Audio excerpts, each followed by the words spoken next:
Man, heck of a night. Does this one overall stand out to you? Yeah, I think that's what everybody was saying in the back, that this is the best one yet.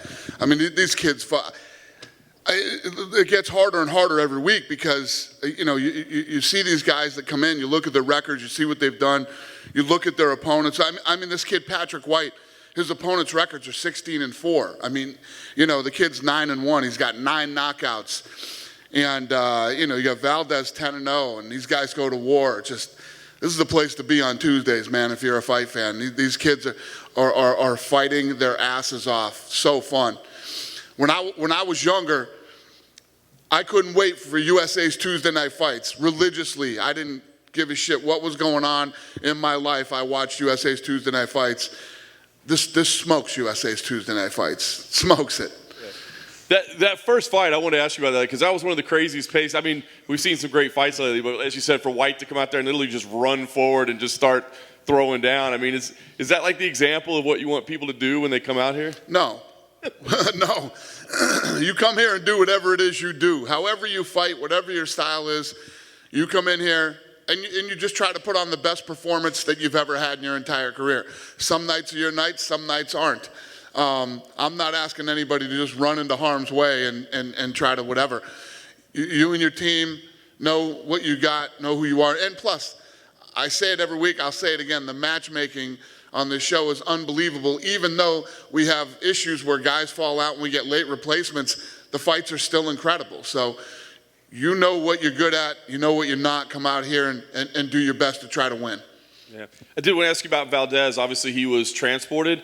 Was that for the cut that was on his leg? Or it was a war. I mean, the guy was in a war. Patrick's mouthpiece came out, and the whole round I was like, Jesus Christ, put his mouthpiece back. But he broke his front teeth out in that fight. So you got that kid with the teeth, and then I don't know what Valdez has, but that was a war.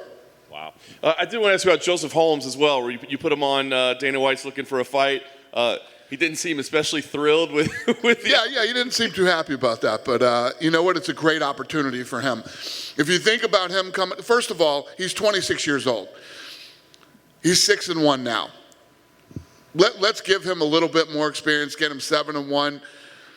He wins both fights back to back. We'll match make that fight. We'll put that fight on.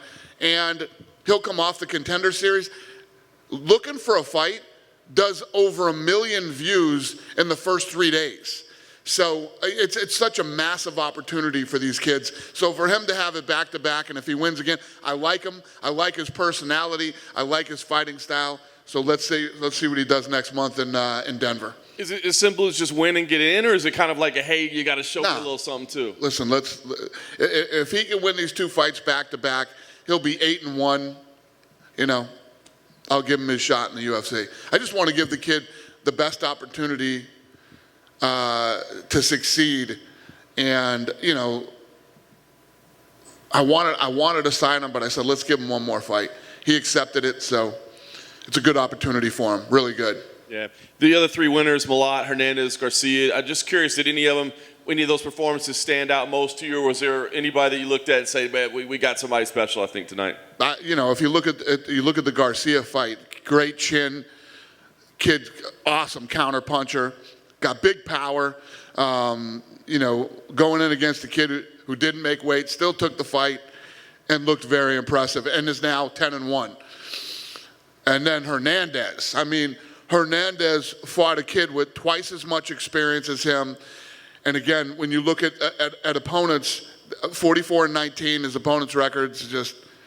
And then the main event was a no-brainer with Mike. Big, powerful, strong kid, Canadian.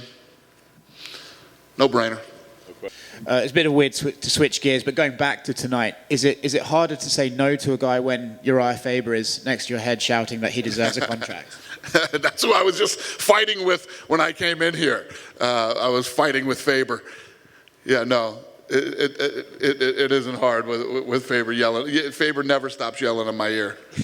Do you get many fighters hitting you up when their guys are on? Do you get many text messages and messages? The whole night, yeah. If their fighter is involved, yes. I get the text saying I have to sign him. With Patrick White at the beginning, it's a bit of a weird start, like he didn't have his cup in or his mouthpiece, and then he comes out and fights like a crazy man for a couple of rounds. Are we likely to see him back here again? Because he might not be refined, but he's certainly exciting. That's another thing that happened tonight. I was talking about how his mouthpiece came out and his teeth broke, and I was talking to Herb after the fight about it, and Herb was saying he had a piece of shit mouthpiece, like a dollar mouthpiece that you would buy.